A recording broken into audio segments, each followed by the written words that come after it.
On commence par définir un objet vectoriel très important qui est l'objet vecteur. Alors un vecteur est un objet mathématique qui a trois propriétés: le sens, la direction et la norme qui est l'intensité. Alors je m'intéresse à la composante analytique. Alors composante, ça veut dire coordonnées, et analytique en mathématiques, c'est juste travailler dans un repère pour gérer plutôt les coordonnées que la géométrie synthétique qui consistait à tracer. Donc voilà, géométrie analytique, c'est beaucoup de coordonnées, et d'ailleurs c'est un objectif central de ce chapitre. Je définis mon repère, les composantes, ça sera toujours une formule. Attention, ça sera toujours le point d'arrivée moins le point de départ. Donc xb moins xa, yb moins ya. Voilà la définition qui donne les composantes, ça veut dire les coordonnées. Pour la norme, il faut savoir que la norme, c'est juste la distance qui relie les deux extrémités du vecteur. Dans ce cas, c'est la distance entre A et B.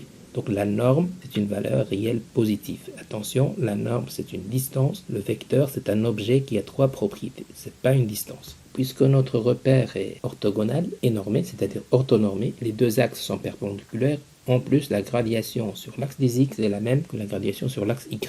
Ça nous permet de définir Pythagore. Si je prends ce petit triangle, rectangle, ici la norme de AB devient l'hypoténuse. Par Pythagore, la distance entre AB est juste racine carrée de la première composante au carré, n'oubliez pas les carrés, plus la deuxième composante au carré. Voilà la formule. Je prends deux exemples. Alors avant d'aborder les exemples, juste une précision sur les notations. J'alterne entre deux notations analytiques, soit une notation de composante en sens vertical sans séparation, soit une horizontale avec séparation de points virgule. Alors ce sont des notations un peu équivalentes. Je prends le point A qui a comme coordonnées 3, moins 4, et le point B qui a comme coordonnées 2, moins 5. Je vous demande de faire deux choses, donc le vecteur AB et la norme AB. Alors pour le vecteur, ce sont des composantes, donc xB, donc c'est 2, moins d'office, le 3, yb, moins 5, moins d'office dans la formule, avec moins 4, attention au calcul de signe, de moins 3 ça fait moins 1, 1 plus 4 ça fait moins 1. Donc ça donne le vecteur moins 1 et 1. Pour la norme, puisqu'on est dans un repère orthonormé, donc ça sera racine carrée de la composante 6 au carré plus la composante ordonnée au carré, ça va faire racine carrée de 1 plus